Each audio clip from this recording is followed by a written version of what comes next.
G'day, it's Dave from Wing Chun Mind Force. Got a bit of an interesting subject for you today.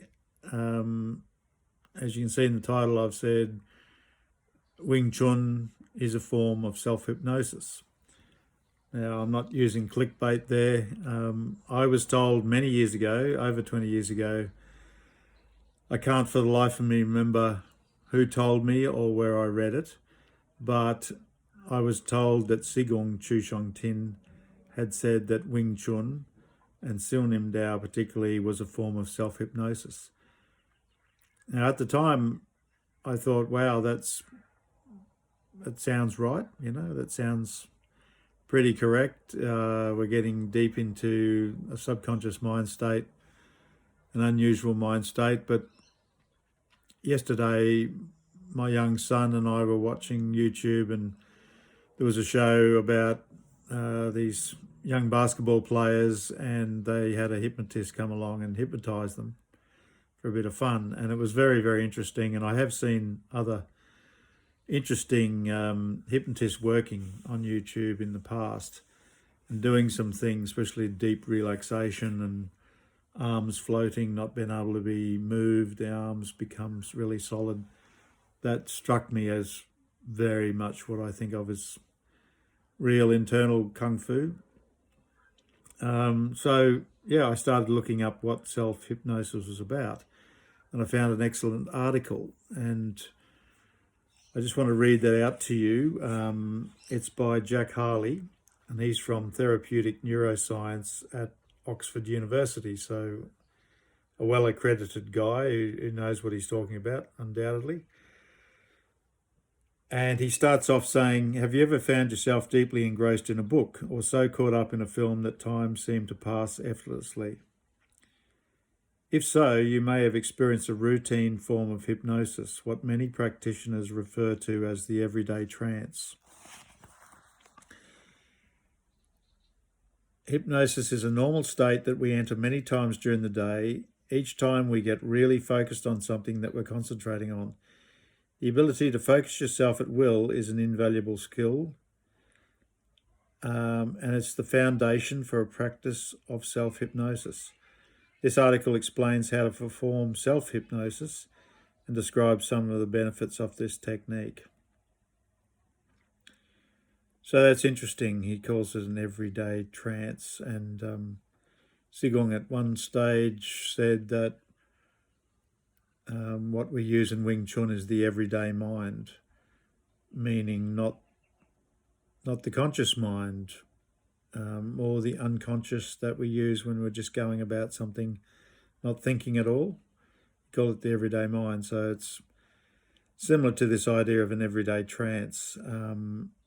So I'm following down this concept because Sigung did say it, and hopefully I will find it and tell you about it, or somebody will remember who watches my video, been around for a while, might remember, whether it's in a book or a video, or it could have been one of my early teachers who said it. A few of them knew Sigung really well, so it might come back to me. Anyway, you'll be surprised how similar how it is really Wing Chun practice, this self-hypnosis practice. So firstly, he says, what is self-hypnosis? He says, self-hypnosis involves becoming highly focused and absorbed in the experience while giving yourself positive suggestions about ways to reach your goals. And Sigung at one stage said that Nimlik is the power of a highly focused mind, or a highly concentrated mind. He said that's what mind force is. He says that self-hypnosis is an individual practice, unlike when you're working with a therapist. Okay. He asks, is self-hypnosis the same as meditation? The basic difference he gives is that we enter it in a similar way, but meditation is where you clear your mind and you stay in that state of no-mindedness as such, not thinking conscious thoughts, and things come, ideas and visions and inspiration. They come almost like 3D things in your mind, sort of visual aha moments, changes to yourself, changes to your state, especially your emotional state. Release of energy happens in meditation. Meditation is essentially going into the subconscious and quietening the conscious mind. He says the difference with self-hypnosis is that you have a specific goal in mind, something that will improve your quality of life, improve you. So the next question is how to hypnotize yourself. First thing he says is find a comfortable place. Make sure you feel physically comfortable. He mentions sitting in a soft chair without your feet crossed. And in Wing Chun, we do our meditation standing up. Though you can sit down, lie down and do the forms. I've often spoken about that, about how you can go through the forms in your mind, so you can be just lying down or sitting down. There's a great story about Sigung going to the movies, and his wife wanted to watch what we call a chick flick, and he was happy to go with her, but he would just sit there doing the forms in his mind. That was an early influence on me, that story. The next thing, wear comfortable clothing, which we sort of do in Wing Chun generally. We wear baggy sort of pants and shirts. The next thing is the really interesting one. He says, relax using a hypnotic induction. So this hypnotic induction consists of progressive muscle relaxation. So where have we heard that before? He says, focus your awareness upon any tension stored in parts of the body and release tension sequentially. Begin with your hands and arms, then move back down to your back, your shoulders and your neck, then your stomach and your chest and your legs and your feet. Visualize the tension dissolving or evaporating away. And then he suggests slowly tensing, then relax the muscles. That's not a bad thing to do with our practice, which we call Feng Sung, which essentially means to become aware of the tension in your body and then let it go and enter a state of softness. He says that the feeling of deep, pleasant, comfortable relaxation is an excellent starting point to begin self-hypnosis. So that's very interesting, isn't it? And the next point he makes is to self-hypnotize yourself. Once you're in that state of relaxation, you introduce a suggestion. So he's talking about the sort of things most people think about: improving confidence and self-esteem, overcoming anxiety, quitting smoking, overcoming addiction, overcoming fears and phobias, visualizing a goal, sleeping better. These are all worthwhile things, but in Wing Chun, we have specific things that we do in this state. And I would say the first and foremost thing is creating a mind map of your entire body. So as you go through that detensioning, relaxing, talking to your body, the Western word for that is proprioception, or proprioceptive awareness, where you just move your mind around to all parts of your body, not just the obvious things, but the soles of your feet, palms of your hands, the back of your hands, the back of your fingernails, muscles of your neck, muscles of your eyelid, just whatever you want to think about relaxing your ears. Just, it's a meditation, it's a relaxation, and I like this idea of essentially hypnotizing yourself, getting into that higher mind state. So creating that mind map is something that Sigung Chu told Mark Ho, Sifu Mark Ho from Sheffield, who has it on one of his videos all about yi and intent, what the concept of yi meant to Sigung, how he used it, and the first thing he talks about is creating a mind map of your body. So that's a meditative, self-hypnotic suggestion type of thing, is just to go and work on making that mind map and feeling it. That's the thing, to mentally feel it. That's something that people struggle with, but you can do it. You just got to relax and then think about things and just be aware of any, even the slightest vaguest feeling. That's a start, and then it can become stronger. So you mind map your whole body and you keep yourself in that. So that's the focus, where you, during the time of our practice of Siu Nim Tau or the other forms, the key is to stay in that relaxed state and to stay in that mind map.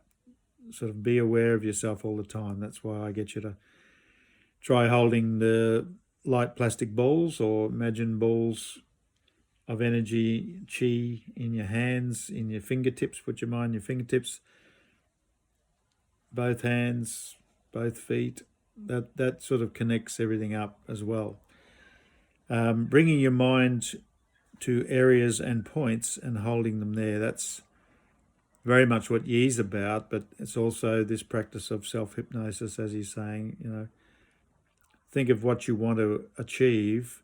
So put your mind in your hands and hold them there. Hold the mind there.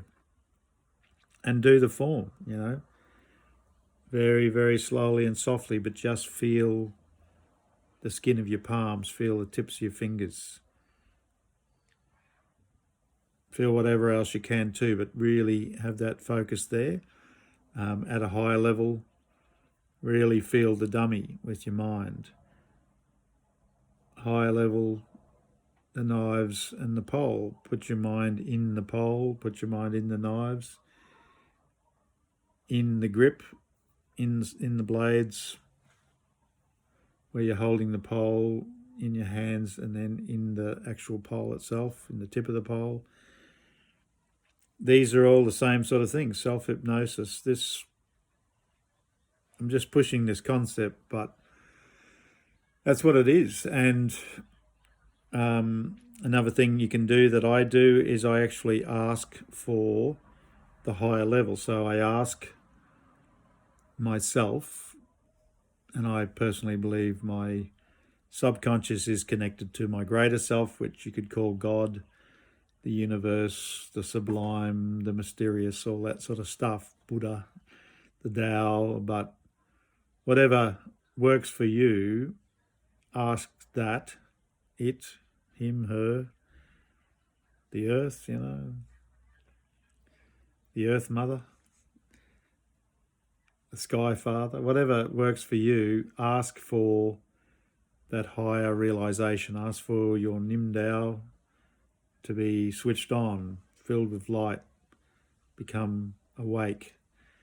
Ask for Nimlik, ask for mind force, ask for the clues, the direction. This is, a meditation with a focus. You're meditating, you're asking for it. Now, if you haven't done much of this stuff, you might think, well, yeah, sure, fantasies are free, Dave, but I'm dealing with reality here. I'm dealing with trying to actually get this done. And I have mentioned this in other videos. My experience in life is that when you're learning an art form of any kind, you try very hard consciously, but there's something else at work. The subconscious mind, the unconscious mind is at work. And over time, if you keep practicing your art, it sort of presents it to you and goes, here you go. And next thing, you just seem to jump a level. New abilities appear. It seems like they just come out of nowhere, but part of you's been working on that for a long time. and it just goes, right, here you go. And that's what this is.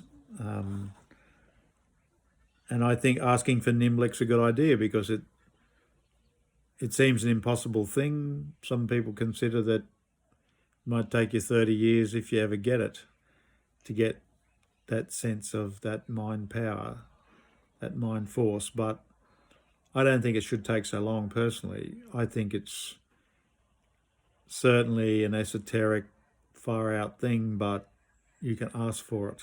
Just pray for it, to use the old biblical term. You can think about the forms. You can even just do the forms in this state where you just keep your mind really focused on the fingertips and the palm of your hands, and I won't talk too much about that, but keep that state, that soft, effortless state through the whole thing. That's a real focusing exercise and power. So that's it. I'm really surprised how that guy nails it. He doesn't know anything about Wing Chun, but he nails what we do. So Sigung actually was a very intelligent, scientific man from the stories I've heard. He was very open to Western science and these ideas. He didn't just think, oh no, that's not right. He was a master of Chinese traditional thought, and he was very open to science too, which sort of belongs to everybody. And yeah, he definitely did say that Wing Chun or Siu Nim Tau is a type of self-hypnosis, and I am going to find out where I got that from. I just want to leave you with one quick story. When I was a teenager, I was in the Air Force Cadets, what we call the Air Training Corps, Royal Australian Air Force, and I was with a group of boys on a promotion course, and one night we sort of sneaked into this kid's room who said that he was a hypnotist, and we all wanted to see what hypnotism was like. And he hypnotized this one boy, and he said to him, I want you to, once the kid was really hypnotized, and you could see that he wasn't in a normal state, he was just obviously really hypnotized. He said, I want you to put your arm out, and your arm is like a steel bar that's welded to a steel pole, which is your body. It's absolutely immovable, unbreakable, and just hold your arm out there. And then he said to this other kid, just pull down on his wrist. So the other kid started pulling down on this hypnotized kid's wrist, but then he did something really unexpected and sort of stupid. He actually hung on the guy's wrist, like he lifted his feet off the ground and hung off his arm. And the kid didn't move, and he held this guy's weight, and the guy was the same size as him. And all of us in the room, including the young hypnotist, leapt to our feet, because it was literally impossible. It was like a sort of a Jesus level miracle. It was like, no way, that can't be happening, what we're seeing. And the hypnotist broke the guy. He said, let him go. And the other kid let go. But the hypnotized kid, he didn't have a sore shoulder. He didn't seem affected at all. And he didn't remember when he was brought back, he didn't remember what happened. And of course, he wouldn't have been able to do that normally, but that was the power of hypnotism, and that's why I'm bothering to make this video about it, because I think this idea of hypnotism is worth looking deeper into. And I'll put a few links below, some of the interesting hypnotists I've seen on the net. You can sort of have a think about it yourself, but I think what they're doing is essentially what we do in Wing Chun. And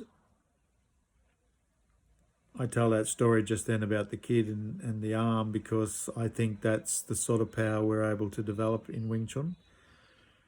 That's the sort of power that I've heard that Sigung had, just really way above normal, what should be able to be possible.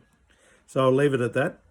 Thanks so much, as always, and I look forward to seeing you next time. If you haven't subscribed, please subscribe. Please hit the bell to get notifications, and look forward to my next Bart Jam Do video, which will be coming up, where I get right into the actual form. Okay, see ya.